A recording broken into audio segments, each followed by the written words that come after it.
Halo guys, selamat datang di channel Cranky Tech ID. Tapi hari ini, Luis lagi bersemedi, mengumpulkan tenaga orang dalam. Jadi hari ini, gue akan bawain videonya. Buat kalian yang bingung, kalian gak salah channel kok. Kenalin, nama gue Jonathan, host magang yang akan menjadi anak magang selama beberapa bulan ke depan. Jadi kalau misalkan kalian kepengen jadi soal video very viral terkini, boleh dong dipencet tombol subscribe-nya, dan bisa juga nyalain notifikasi lonceng bell supaya setiap kali ada review gaming jet terbaru, langsung masuk ke notifikasi kalian. Akhir-akhir ini gue ngerasa kalau rilis monster baru itu nggak membuat gue excited. Kenapa? Karena bisa dibilang zaman sekarang itu mouse-nya udah bagus-bagus.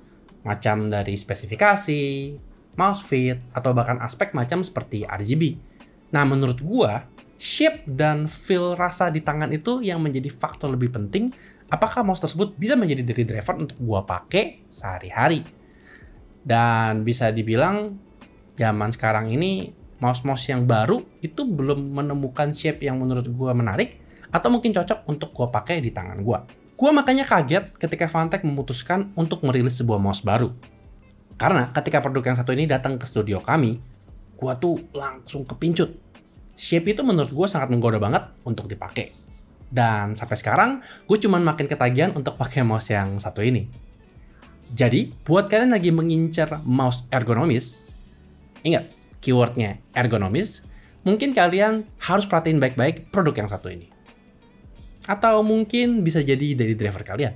Kenapa begitu? Karena gue personally sebenarnya penggemar ergo mouse.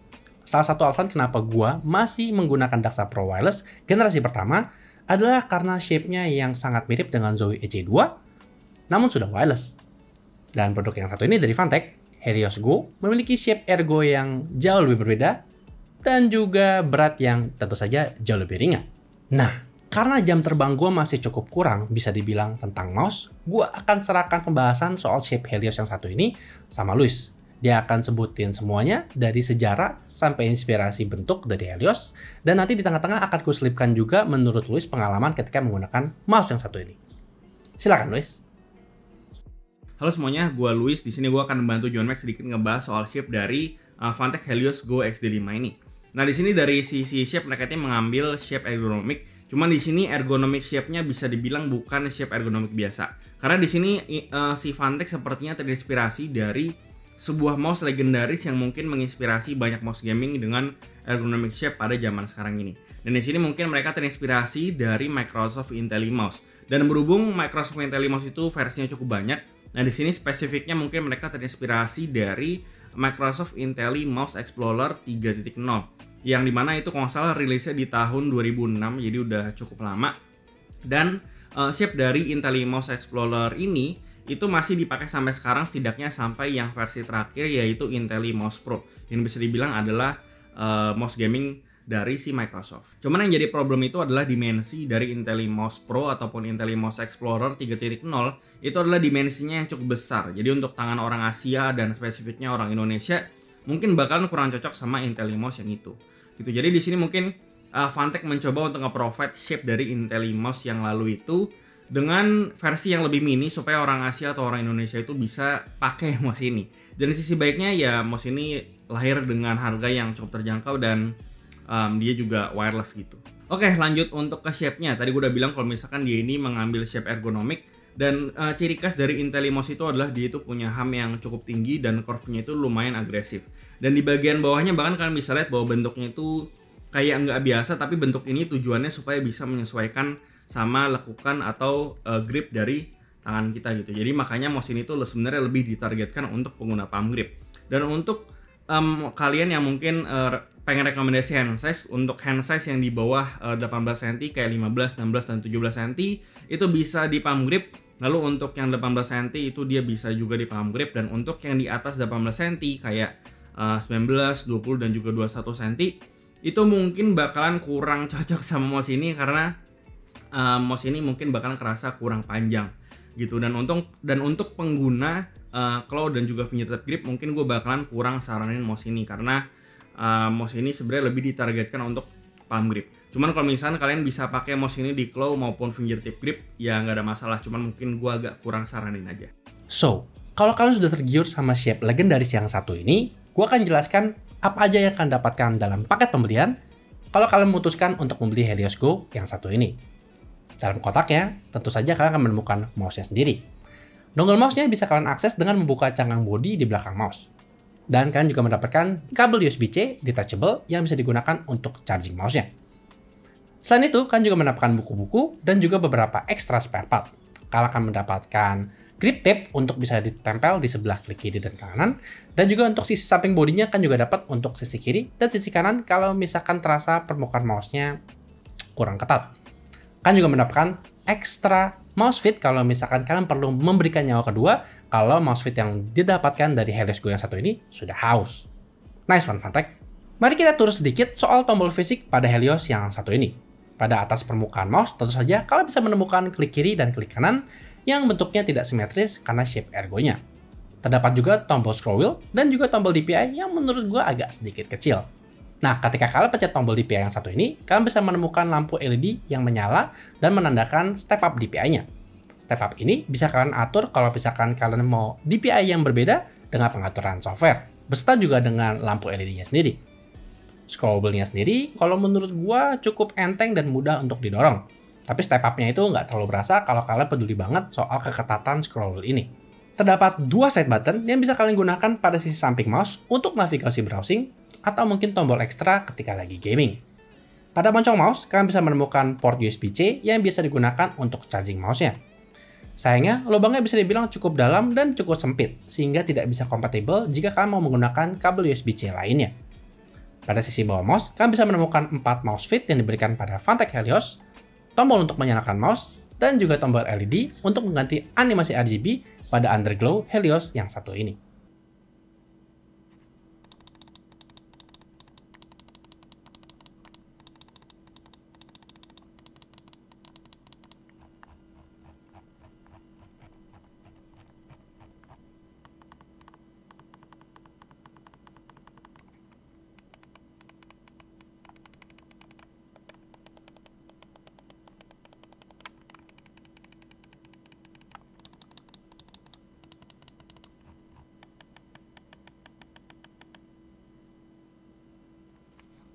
Permukaan mouse Helios yang satu ini sebenarnya memiliki rasa genggaman yang lumayan asik ketika dipegang.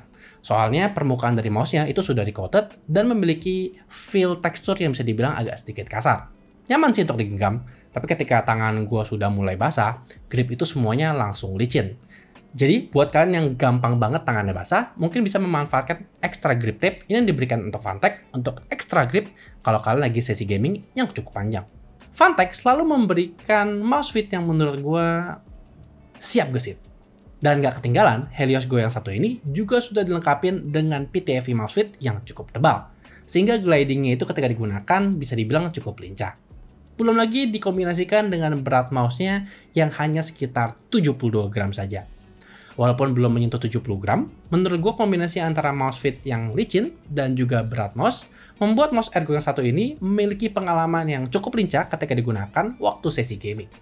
Kalau ngomongin soal tracking, Pixar 3370 yang digunakan oleh Helios yang satu ini sudah dibilang cukup top tier lah. Karena ketika gue menulis reviewnya, gue nggak menemukan skipping sensor ataupun spin out. Ya gimana nggak, speknya itu menurut gue udah ganteng banget. Extraction max-nya udah 50G, tracking speed-nya itu udah 400 fps. Jadi menurut gue sensor satu ini, mau kalian pakai casual, mau kalian pakai gaming sampai hardcore, itu semuanya menurut gue bisa-bisa aja lah. Nah, kalau kita ngomongin soal baterai Helios, baterainya itu hanya sekitar 300 mAh, tapi ketika gue melakukan penggunaan selama 4 hari, itu baterainya masih sisa 50%. Dan kalian mesti ngerti, itu gue sudah menggunakan RGB selama penggunaan mouse-nya, dan hanya gaming sekitar 3-4 jam aja lah. Sisanya itu gue gunakan untuk casual browsing dan juga untuk kerja. Jadi kalau menurut gue dengan semua kelengkapan yang diberikan Fantek, itu mouse-nya bisa bertahan cukup lama sih menurut gue di meja kalian. Apalagi switch-nya itu sudah menggunakan KLGM 8.0 yang sudah menjanjikan 80 juta klik, jadi kalian nggak perlu khawatir soal kemungkinan double klik cukup cepat. Oke, gue juga akan share pengalaman gue waktu pakai si Fantek Helios XD5 ini. Nah, jadi mungkin penilaian gue agak sedikit subjektif karena kalau boleh jujur, gue ini sebenarnya lebih fit di mouse-mouse yang shape-nya itu ambidextrous. Cuman karena berhubung si XD5 ini dia punya dimensi yang bisa dibilang pas banget untuk hand size gue, yaitu di 18 cm. Jadi aim gue bisa dibilang nggak berubah banyak. Dan berhubung dia juga udah pakai sensor yang high end, jadi untuk masalah tracking akurasi, yang gue rasain ini udah akurat banget aja sama kayak mouse high end yang lainnya. Terus juga dari sisi lift of distance juga udah rendah, untuk smoothing dan segala macam itu juga udah nggak ada. Jadi untuk masalah performa ini udah masuk salah satu yang ke level mouse gaming yang high end juga, karena sensornya juga udah salah satu yang terbaik untuk sekarang ini. Lalu kalau soal berat, memang beratnya ini nggak bisa dikategorikan sebagai mouse ultralight kayak mouse gaming yang gue punya kebanyakan gitu. Cuman berhubung beratnya masih di bawah 80 gram dan spesifiknya di 74 gram, beratnya ini masih sama kayak Razer Viper Ultimate di sekitar 74 gram atau 73. Jadi ya untuk masalah berat di sini gue nggak ada problem. Paling di sini gue nemuin sebuah hal yang gue rasa kalian perlu tahu biar kalian nggak kaget. Nah jadi gue nggak tahu apakah ini bisa jadi kekurangan buat kalian atau enggak.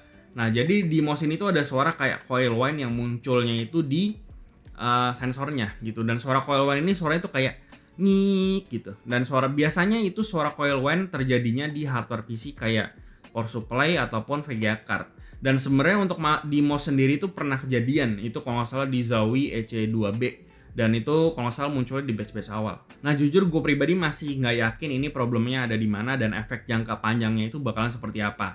Dan memang suaranya itu terdengar kecil, apalagi kalau misalkan kalian pakai headset itu udah pasti nggak bakal kedengeran.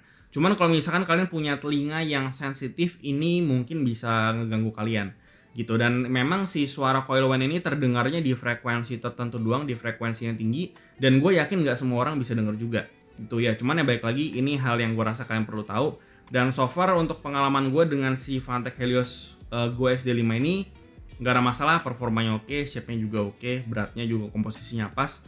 Jadi ya so far gue nggak ada problem. Dan balik lagi ke John Mac. Gue sendiri udah nyobain beberapa sesi Valorant Deathmatch ketika melakukan review dengan Helios yang satu ini. Dan rasa Helios itu menurut gue sangat unik banget. Karena biasa menggunakan Daxa Pro yang ergonomisnya bisa dibilang cukup tinggi, Helios Go ini membuat tangan gue jauh lebih dekat dengan meja. Jadi rasanya itu tenaga yang gue keluarkan nggak sebanyak seperti biasanya dan membuat gue nggak terlalu cepet capek. Nah, tapi baik lagi sih, pengalaman ini nggak membuat kill streak gue lebih bagus daripada Luis ketika kita lagi tanding bareng. Untuk kontrol yang jauh lebih dalam, Fantech juga nggak lupa untuk memberikan software pada Helios Go yang satu ini. Semua tombol pada mouse bisa kalian remap sesuai dengan keinginan kalian. Mulai dari akses multimedia, macro set, atau mungkin sampai DPI lock. Nah, fitur yang menurut gue cukup menarik pada Helios ini adalah settingan untuk bisa mengatur di bounce rate pada klik kalian. Kalian juga bisa mengatur LOD antara 1 atau 2 mm. Dan sisanya standar lah, kalian bisa mengatur animasi RGB, kalian juga bisa mengatur custom macro set. Nah, kalau misalkan kalian pengen tahu juga soal sisa baterai pada Helios, itu bisa dilihat dengan indikator baterai yang terdapat pada pojok kanan di software ketika kalian buka software satu ini. Fantech Helios Go merupakan sebuah mouse ergonomis manis yang menurut gue sangat menyenangkan. Karena bisa dibilang, di tengah-tengah padatnya lautan pasar mouse ambidextrous, rilis mouse yang satu ini bisa memenuhi kebutuhan user akan keinginan untuk menggunakan mouse ergonomis. Pertanyaannya, apakah pasar ini cukup besar untuk dipenuhi oleh Fantech? Gua nggak tahu. Tapi yang gua tahu, mouse yang satu ini sudah memberikan kelengkapan yang bisa dibilang sangat komplit. Mulai dari shape yang legendaris, sensor yang top, sampai customisasi yang bisa dibilang cukup dalam. Dan buat gua, ketika gua ngeliat harganya, dan kalau kalian lagi ngincer mouse ergonomis, nggak mungkin sih gua tidak merekomendasikan untuk membeli mouse yang satu ini. Jadi, segitu kiranya review kita soal Fantech Helios Go yang satu ini. Apakah ada dari kalian yang merupakan penggemar setia ergo mouse? Atau mungkin setelah nonton video ini, kalian jadi kepengen convert mau nyobain mouse yang satu ini? Boleh dong, share pendapat dan komentar kalian di kolom komentar di bawah. Kalian juga bisa saranin kita, kira-kira racun apa yang kepengen kita bahas di video selanjutnya. Seperti biasa, jangan lupa untuk follow dan juga like semua social media Crank-Ketek. Dan kalian juga bisa join Discord kita untuk obrolan yang jauh lebih gokil. Nama gue Jonathan, dan sampai jumpa di video selanjutnya.